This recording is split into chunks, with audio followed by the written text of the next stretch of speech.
Good morning, guys. Today's video is going to be on how NS snowballed in the first game against KT. And the reason why I'm focusing on this is just because it's interesting to see how teams position their players, and then just overall, what are these like little blunders that occur that just snowball, right? And usually in LCK, that's kind of what it revolves around. You know, teams try to play as perfectly as they can, and then one small mistake by one team kind of just breaks open the game. So in this situation, we're looking at Herald, right? We're looking at Herald. The Jace, very strong. You know, the top turret's already gone. Good items, a lot of HP. No flash, no flash, no flash. So no flashes on three players, and they have no flash on Kai'Sa and Sejuani. So this is the main target and main worry, right? And then these two have to be a little careful when they go in. First thing to know. Two. With Herald being up, they didn't send their Kai'Sa mid. They sent their Kai'Sa bot. Okay? If she's going to push this out, they need to get vision for her. So this is what they're doing. They're sending 3 people in, clear this out. Then she can shift after the fact, right? After the fact, this guy will always have a move. And then you just move in and you take it. Okay, so that's our goal. For KT, seeing this, all right, they're pushing in here. You know, maybe they could play for the turret bot, so that's why we're falling. You know, we're gonna protect our red. That's their focus. So their focus is not on the Herald yet. Their focus is just making sure bot is okay and the red's okay. Now, one error is that Lehen's placed a ward here, but it doesn't see anything in this vicinity, and he took his base. And Sejuani showed on mid. I don't know if they know there's a ward on mid, but she showed on mid. And based on the way Jiwoo like moves up, it shows that he didn't know that there was a ward there, that his jungle was showing. Because right now he's kind of like faking it, you know, like he has no sums. He is a prime target to just die. And if Cuz just walked in, because he can't just throw his Mawar, because what if he moves this way and then he decides to go this way? Your R is just wasted. It's really bad. But if he actually kept walking in, this guy was completely undefended. The only person who could show up is Aurora. And then they would have to TP Jace. But by then, he would be dead. Because if Azir's in the vicinity, he would kill him. So, yeah, this is one little mistake I just want to note before we get into the Herald situation. And how even this, like this kind of situation, can be pretty problematic.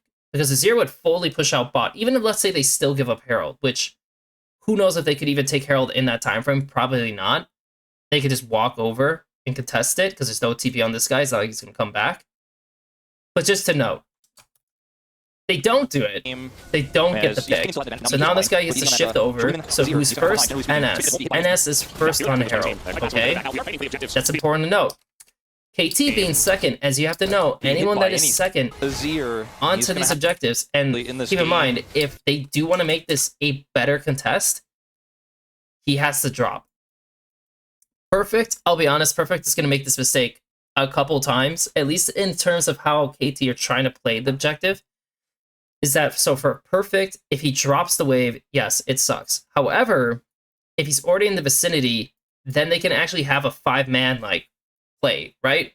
Like they're strong. He doesn't. He goes to top. Everyone's moving over. We clearly know that they're harassing us and messing with us. Yeah, they're on Herald. They know they're on Herald. They have a ward.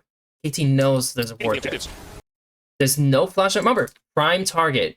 This guy is late. He's walking around this way, which is already weird, by the way. I don't know why he's not just walking this way. Even if Jace is there, it is what it is. You take the fight. Like, you just have to get there sooner. Okay, he hits the vision plan. Not the worst. All right, not the worst.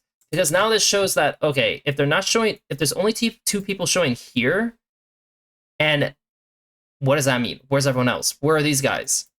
They're not here. They're not here. They're not here.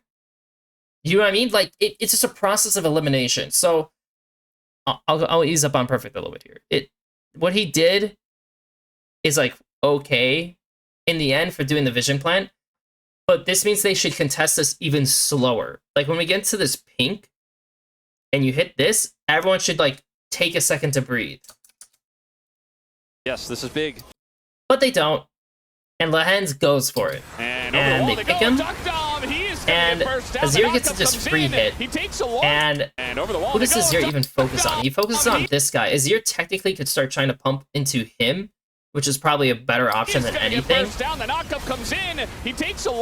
This guy does not invest R, which is smart. If he invests R, he probably dies too. So Perfect didn't make it worse. So it was a great pick by NS. They get Herald. Cool, right?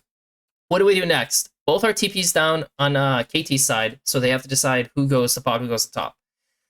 Since no one's really showing on NS, you're not really going to be able to get a confirmed matchup you want, and since both our TPs are coming up around the same time, it's going to be equivalent towards... Or it just won't really matter in terms of the space of, like, Dragon. So Jace showed top, Azir goes top, Ambessa went bot. She invests a base to get items, and Azir is top now. Still, like, now they know Aurora's bot, and so they're thinking, okay, do I want Ambessa versus Aurora, or do I want Azir versus Aurora? That's what they're thinking.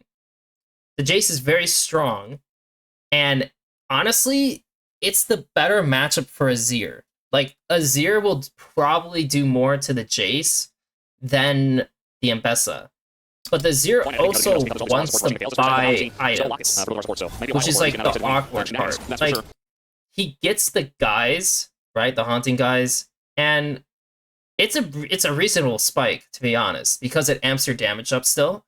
So, like, I don't necessarily mind the fact that he wants to get the item. I don't know if he has a surplus of gold, and so he could have gotten it earlier. But it does make them late on the map now. Because notice that Bess is going to basically go top. And now the Azir is going bot. So at this point, you clearly know that you're going to be... Like, look, the Jace literally shoved this in. Like, the Aurora already shoved this in and moved over. Now you're recovering the sides, right? We're on the recovery phase. This is KT. So why are these guys contesting mid-wave the way they are? Technically, Fisher didn't go bot yet. And so Lehens just tosses it. He still has no flash, by the way. This is bait. Him walking up to hit is bait. He should just sit here, let Braum absorb, and let Braum back off. But he doesn't. And so because of the way Varus plays this and actually goes for an auto attack, it's a bait. And now they're all in for it. Azir doesn't even TP for it because Azir's like, you're caught, man. Like, if I do this, nothing's gonna happen. So Azir actually did the right thing by pushing out bot more. That was actually the correct call. And NS used 4 ultimates to get that pick, by the way. 4. They couldn't even kill Varus in the end, right? And so Varus comes back, takes the wave. And this is one thing I'm going to note here that I think they should have done differently. Is once Azir pushes this out, he's good mana, right? I agree that I don't think he can walk all the way up here and contest Boar. I don't think so. Especially because Nautilus could still come down this way. That's a problem. Alright? It's for sure a problem. For Maokai, though, Maokai should have ran this way, and Azir should stay here. This is another mistake by KT. And the reason why they should do this is, one, they're going to be late on mid anyways. So, like, you're going to have to wait a while to make this work. 2, if Maokai's here, there's no worry about Nautilus moving up. So even if Nautilus moves, you can cover with the Maokai. Cool. We have Ambessa R plus Ambessa, like, TP. Cool. And Azir could actually even push up a little more to try to chunk Fisher if he really wants to. Like, he literally can look for an option. But no matter what, Azir should be positioned at least in this try. It's kind of been like that since the game. Because once this guy shoves this out, Azir should catch the wave already. He should be catching it. He should be able to push this wave out. And then, with the Maokai already here, they can shift over. Varus takes this wave. Braum's coming late. We have TP on Ambessa. Maybe you have a pink placed by... Well, they don't have pinks on Maokai or... Actually, did they? And it's kind of no. Okay, so Maokai doesn't have a ping, so he can't use TP flanks really much in this case. You know, the angle he's so. But if you notice, by the time Azir shoved this, respectful, or he will catch you. Look where the Braum is. Yeah, like the Braum at this point is this where, like, if he hits it going this way, which he should. I don't know what the fuck he's doing by hitting it this way. But if the Braum is in this vicinity, which he would be, they would already be in the river, and they have full control of the river. So they'd be first. You have to be respectful, or they literally would be first. He will find you, he will see the angle. He's so They'd have well full control of the river as KT, and but they don't do it. Shen, which I They don't think hard really lean on makes sense bot in this side for some odd reason, which makes it really awkward. Of something like a Nautilus. So now they're on this like weird positioning where it's like, okay, I'm playing Maokai. I want to throw saplings. I literally have one bush that they don't give a shit about. And then this bush is too far, really, for me to do much. So I have nothing. Meanwhile, they get the shove mid. This guy went top to shove this out, and he has TP. And they're kind of waiting for their ultis, right? They don't want to fight.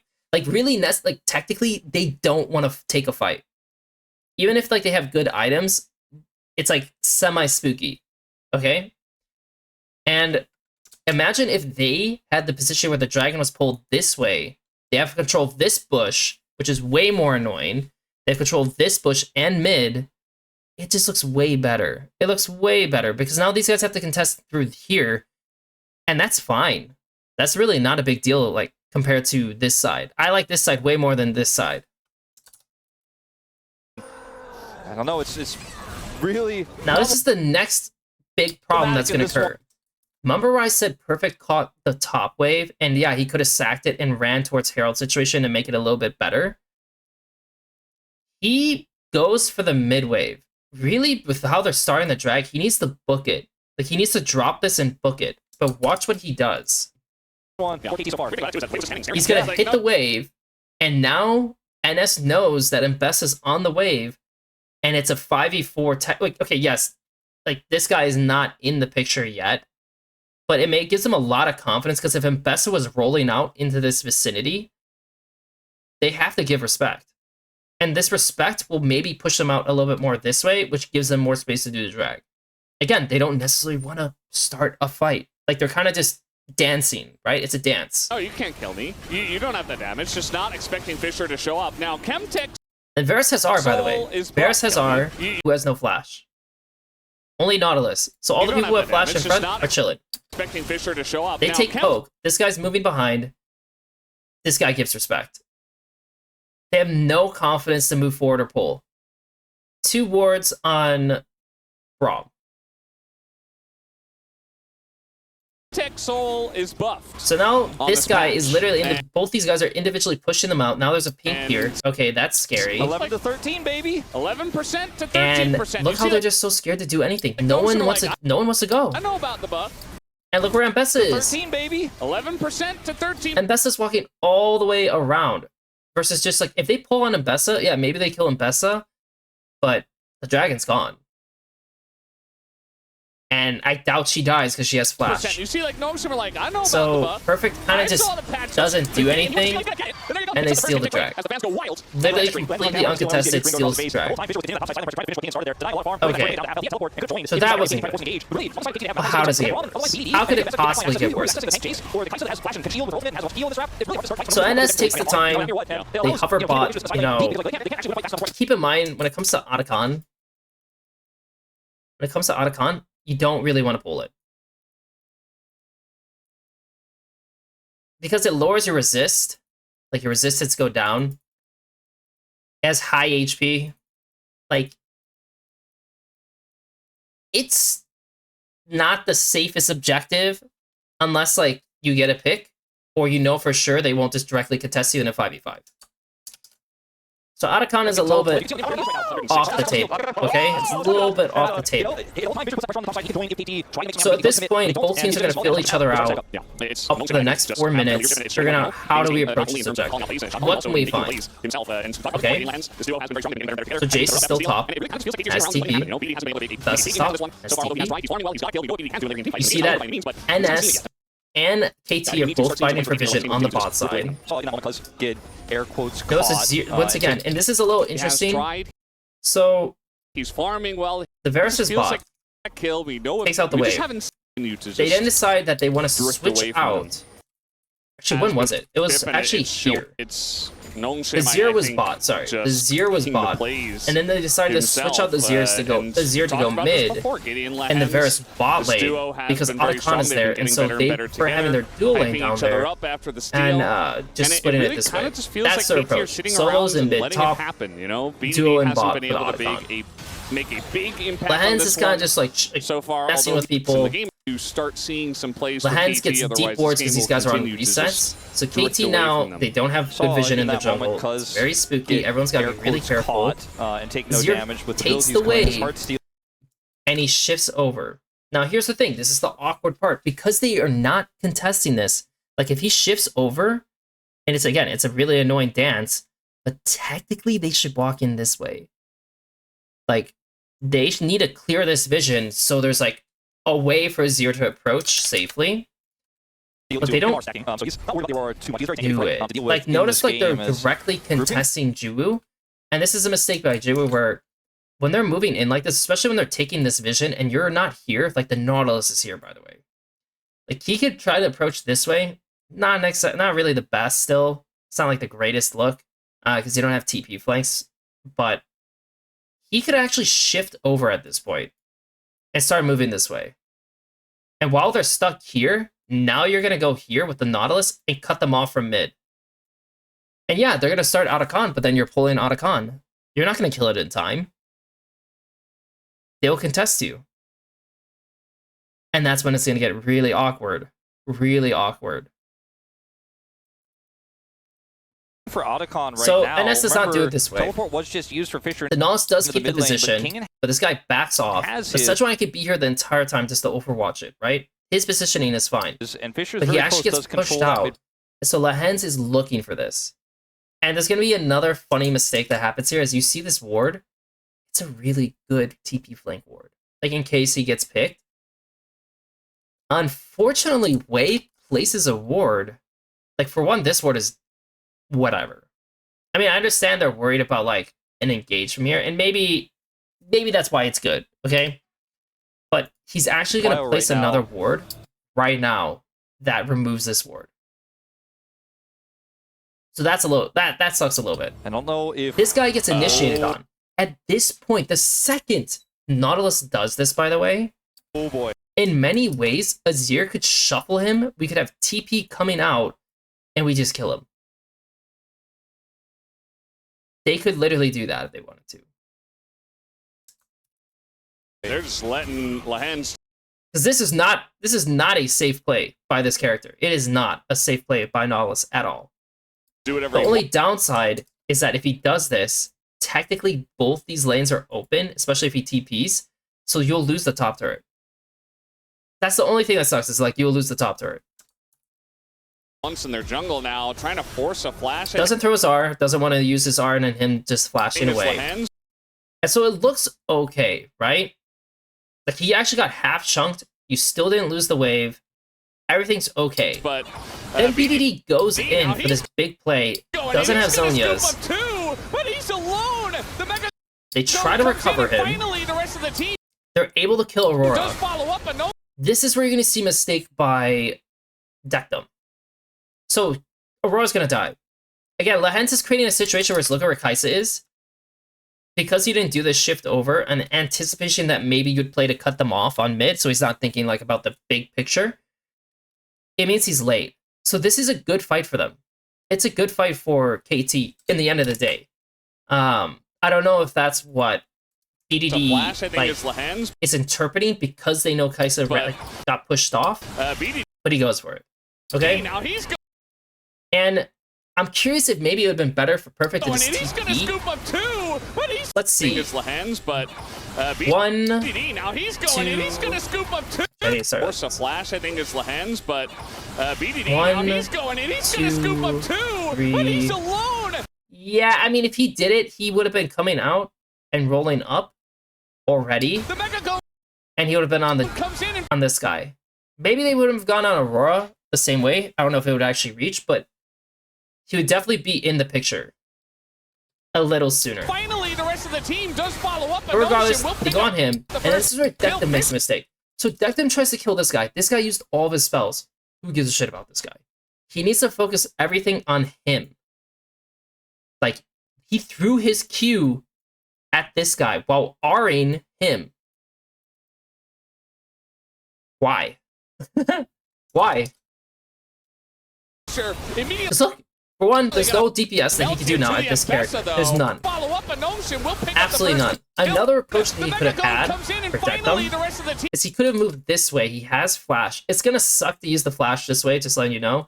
It's not like the most preferred way to do this, but he could sit here, throw it, start DPSing, and then he could always flash up like this if he really wanted to. And the reason why it's not half bad is because his teammates are over here. Like, his teammates can easily move this way. If he moves south, not as easy for them to catch up to him. So now they know this. And so they're trying to get to this guy. But now, Jiwoo is here. And it's just too much damage. And the Jace is too tanky. Like, he bought a lot of time. And that's the fight. And this is going to lead to them taking Otacon, and that's how NS snowballed the game. Just from 15 minutes to 23 minutes, or 24 minutes. That's all they needed. They needed 9 minutes to win the game. And if you notice, a lot of that stems from the fact that, for one, some of their lane assignments are kind of iffy. And then when you look at these two, their approach, like their approach through the lanes and just retaking is not very good. And then his issue is fighting. So they had these issues with lane assignments, and these issues with like their approach from their jungle support. And just like retaking the vision. Dectum just wasn't fighting well, and it just adds up to just all these little mistakes piling through opportunities for NS to take. And Fisher, you know, Fisher did a really good job of like catch bringing them. Like, both these guys did a super good job of like winning out. I guess that's how you could say it, winning out. Exploiting.